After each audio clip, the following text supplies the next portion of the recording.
तो पहला प्रश्न है कि -3 में -23 का गुणा करेंगे तो माइनस माइनस जो होता है प्लस हो जाएगा गुणा करेंगे तो, और 23 का हो जाएगा ये, तो इसका उत्तर हो जाएगा 69।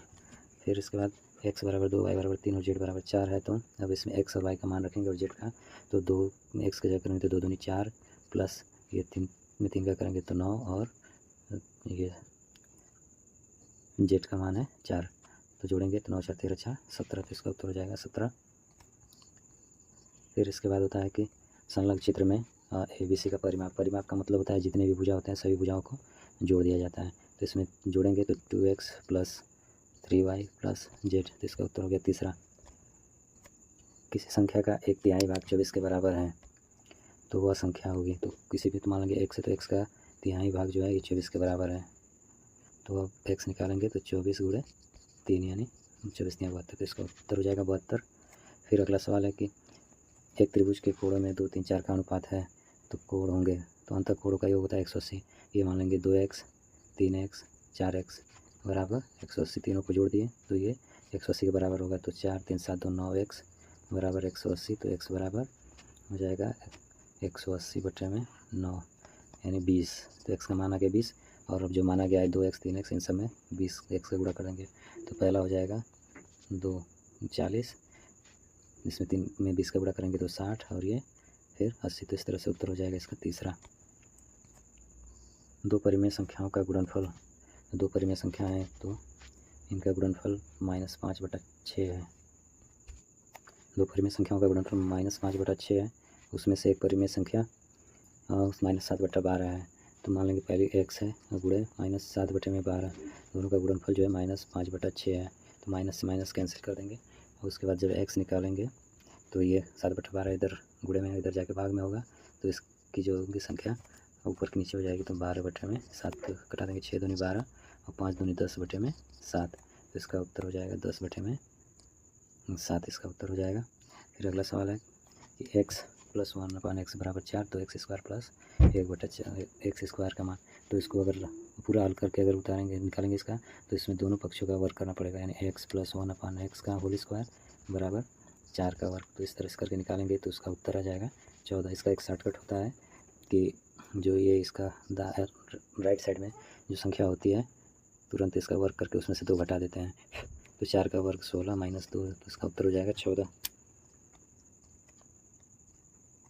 फिर नेक्स्ट सवाल है इसमें, ये घातांक से है तो घातांक वाले को हल करने के लिए 2/3, इसका 2/3 है, इसके पावर का गुणा कर देंगे 8 और 2 का, तो ये हो जाएगा 16। फिर 16 को अगर हम लोग लिखें तो ये लिखा सकता है 2 के पावर 4, और ये 81 को 3 के पावर 4, और इसके पावर में है 4, तो इन दोनों का गुणा करेंगे, जब गुणा करेंगे तो ये भी पावर में 16 हो जाएंगे, यानी कि 2/3 के पावर ये 16। तो इस तरह से 16 और इनका पावर खत्म हो जाएगा जब आधार बराबर है तो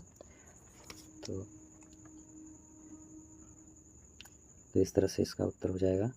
जब इसको हल करेंगे तो इसका उत्तर आ जाएगा, जब 2/3 में भाग देंगे 2/3 में, तो ये संख्या हो जाएगी 2/3, और गुणा में चेंज करेंगे तो 3/2, यानी कट के पूरी संख्या केवल 1 आ जाएगी, इसका उत्तर 1 हो जाएगा। फिर दिया कि दो संपूरक कोणों का अंतर, संपूरक कोण मतलब कि ऐसे दो कोण जिनका जोड़ जो होता है योग 180 होता है। तो मान लेंगे कि दो संपूरक कोण, एक x है और एक y है, तो संपूरक कोण का मतलब होता है कि दोनों कोण को जोड़ें तो वो 180 अंश के बराबर हो। तो x + y बराबर 180, और कह रहा है कि दो संपूरक कोणों का अंतर 40 है, तो इन दोनों का अंतर जो होगा x - y बराबर 40। अब इसको हम लोग हल कर देंगे तो ये y से y कट जाएगा जोड़ने पे, और ये 2x बराबर ये 220, तो x बराबर 110, तो एक 110 हो गया, तो दूसरा हो जाएगा इसका 70, तो इसका उत्तर हो जाएगा 70 और 110। इस व्यंजक का गुणनखंड होगा, तो इसका जब गुणनखंड निकालेंगे तो इन दोनों में से और इन दोनों में से कॉमन करेंगे, यहाँ से अगर x कॉमन करते हैं तो यहाँ से बचेगा y + 5, और इन दोनों में से जब कॉमन करेंगे +5 कॉमन करेंगे तो y + 5, और फिर यहाँ से y + 5 कॉमन कर लीजिए तो ये बचा x + 5, तो इस तरह से ये इसका उत्तर हो जाएगा। ये गुणनखंड है y + 5। एक संख्या का 1/2 उसी संख्या की 1/4 से 15 अधिक है, तो कोई भी संख्या मान लेते हैं x, इसका 1/2 हो जाएगा x/2, और ये है इसका x बटा 4 हो जाएगा।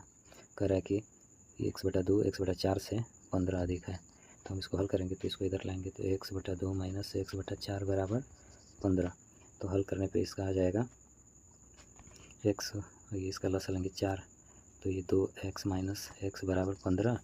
और फिर इसके बाद जब 2x में से x घटा दिए तो x और 4 इधर आके गुणा कर जाएगा, तो ये 15 चौके 60। तो इसका उत्तर हो जाएगा 60। इसके बाद करनी में 24, करनी में 2 16, करनी में 96, तो इसका मान क्या होगा। तो इसके लिए सबसे पहले हम इन लोग का वर्गमूल निकाल के तोड़ेंगे। इस वजह से 24 को लिखा जा सकता है 6 गुणे 4। तो 4 को जब हम करनी के बाहर करेंगे तो इसका मान हो जाएगा 2। तो यानी करनी में 4 को लिखा जा सकता है कि 2 करनी में 6। 216 को इसी तरह 216 को लिखेंगे तो ये हो जाएगा 36 गुणे 6, तो यानी 6 करनी में 6। और 96 को लिखेंगे 16 गुणे 6, 16 का वर्गमूल 4, तो 4 करनी में 6।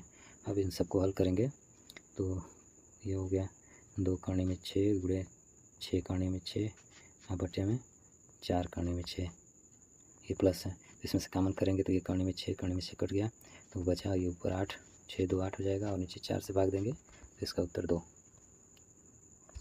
इसका उत्तर हो जाएगा 2। फिर आगे करेंगे इसमें ये दो संख्याएं 5:6 के अनुपात में है तथा उनका लघुत्तम समापवर्तक 660 है, तो बड़ी संख्या होगी। तो इसको करने के लिए किसी भी संख्या का अगर लसा निकालना है तो दोनों को आपस में गुणा कर देते हैं। तो इस तरह से मान लेंगे कि ये 5x एक संख्या, दूसरी संख्या 6x, और दोनों का गुणा कर देंगे तो ये लसा के बराबर हो जाएगा, तो 660। तो 5 6 30 और ये x स्क्वायर बराबर 660, तो x स्क्वायर बराबर हो जाएगा 660 बटे में 30, 0 0 कैंसिल और 3 से इसको घटाएंगे तो आ जाएगा इसका 22। अब 22 का गुणा 5 में और 6 में कर लेंगे तो जिससे मिल जाएगा, और इसमें 6 जो है बड़ा है तो बड़ी संख्या बताना है, तो 6 में जब 22 का गुणा करेंगे तो इसका उत्तर आ जाएगा 132। एक समबाहुभुज में इसके प्रत्येक कोण 156 का है, तो जब ये इसके अंतःकोण है, कोई भी समबाहुभुज है, मान लीजिए कोई है, इसका अंतःकोण ये दिया है कि प्रत्येक कोण जो है 156 का है, तो बताना है कि उसमें भुजाएं कितनी होंगी। तो इसके लिए क्या करते हैं कि इसका बाहरी कोण निकालते हैं, बाह्य कोण निकाल के इसका, और उसके बाद 360 में उसको भाग दे देते हैं। तो जब इसका बाह्य कोण कैसे निकालेंगे, जैसे कोई भी अगर एंगल है तो अब ऐसे दिया है, अगर इसका बाह्य कोण अगर हमको निकालनी है और ये दिया है 156, तो ये हो जाएगा, ये पूरा 180 होता है, तो ये 180 में से जब 156 घटाएंगे, जब 180 में से 156 घटाएंगे तो आ जाएगा 24। अब क्या करेंगे कि जो ये बाह्य कोण आया 24 अंश, तो 24 अंश से जो है कि 360 में भाग दे देंगे तो आ जाएगा 15, तो इसका उत्तर हो जाएगा 15। सरल ब्याज की दर से कुछ रुपए 20 वर्षों में 2 गुने हो जाते हैं, तो 3 गुना होने में कितना समय लगेगा, तो इसका उत्तर हो जाएगा 30 वर्ष। इसके लिए हम साधारण ब्याज का फार्मूला यूज करेंगे कि जैसे 2 गुना, पहले इसका होता है p, इसका मूलधन होता है p, तो जब ये 2 गुना हो गया तो ये 2p हो जाएगा, तो 2p, तो इसका होता है कि मूलधन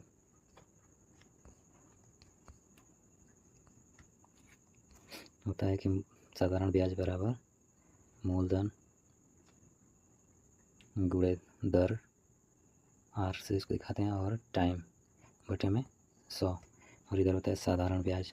तो जब साधारण ब्याज भी इसके बराबर हो जाएगा तब दोनों 2 गुना हो जाएंगे, तो यानी कि ये हो गया 2p और ये p और ये r, ये समय दिया है 20 साल बटे में 100।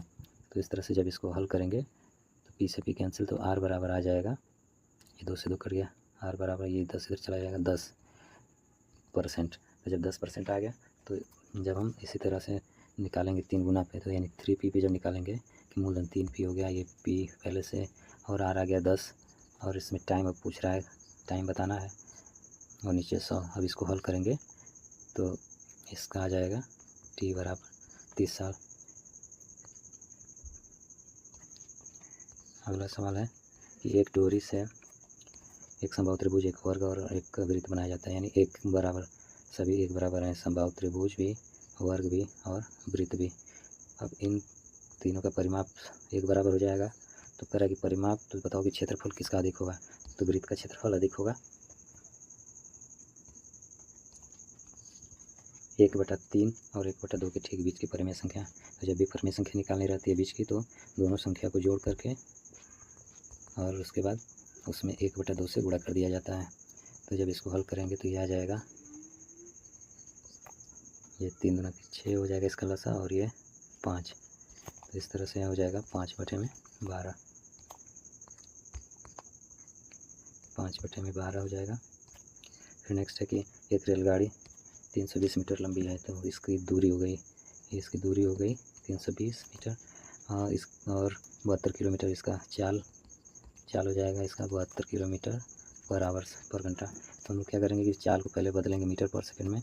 तो मीटर जब इसको बदलेंगे तो 5/18 से गुणा कर देंगे। जब भी अगर किलोमीटर और घंटा में दिया रहता है तो इसको 5/18 से गुणा कर देंगे तो ये चेंज हो जाएगा मीटर पर सेकंड में। तो 18 चौक 72, तो यानी 20। तो इस तरह से इसका चाल आ जाएगा 20 मीटर पर सेकंड। फिर इसके बाद अब इसको हल करेंगे कि चाल बराबर दूरी बटा में समय, चाल बराबर दूरी बटे में समय, समय हमको निकालना है, तो समय बराबर हो जाएगा दूरी बटे में चाल। तो इस तरह से आया था, तो समय हो जाएगा इसका, समय निकालेंगे जब, तो दूरी 320 और ये चाल इसका 20, जब इसको कटा देंगे तो 16, यानी 16 सेकंड। इसका उत्तर हो जाएगा 16 सेकंड। एक घन का संपूर्ण पृष्ठ 150 वर्ग मीटर है। तो संपूर्ण पृष्ठ, किसी भी घन का संपूर्ण पृष्ठ का फार्मूला होता है 6a²। संपूर्ण पृष्ठ तो दिया, संपूर्ण पृष्ठ बराबर 150 है। तो इसको हल करके हम पहले इसका एक भुजा निकाल लेंगे। a इसमें भुजा है, तो a² बराबर 150/6। इसको घटाएंगे तो 6 से जब इसको भाग देंगे तो ये आ जाएगा 25, इसका हो जाएगा 25।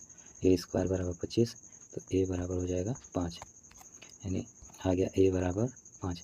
ये घन का भुजा आ गया 5। और जब इसका आयतन निकालेंगे तो आयतन का फार्मूला होता है कि भुजा का क्यूब, यानी 5 का क्यूब बराबर 125 सेंटीमीटर क्यूब। इसका उत्तर हो जाएगा 125 सेंटीमीटर क्यूब। 4 लड़कियों का औसत भार 60 किलोग्राम है।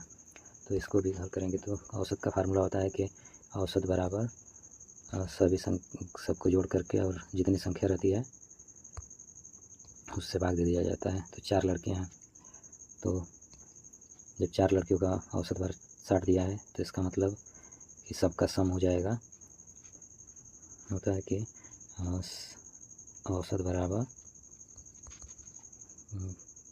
सबका जोड़ योग। तो ये दिया है इसका योग यहाँ और बटे में 4, तो औसत दिया है 60, तो टोटल योग हो जाएगा इसका योग बराबर 60 × 4 यानी 240। तो एक पूरा योग इसका आ गया 240। पहली का भार शेष 3 के भारों के योग का चौथाई है। तो अगर हम एक का भार अगर x मान लेते हैं तो और सबका तीनों का योग जो हो जाएगा 240 - x हो जाएगा। तो कह रहा है कि जो x है, ये पहली का भार जो है x, ये तीनों के भार के योग का चौथाई है, यानी कि 240 - x/4 इनका चौथाई है। अब इसको हल करेंगे तो चारों तरफ भाग में इसको ला देंगे इधर, तो 4x बराबर 240 - x, और x इधर आएगा तो 4x और x मिला के 240, तो ये दोनों हो जाएंगे 5x, यानी 5x बराबर 240। तो x बराबर 240/5। और जब हम इसको 5 से भाग देंगे, 5 से भाग देंगे तो 5 चौके 20, अब 5/40 48। तो इस तरह से इसका उत्तर आ गया 48।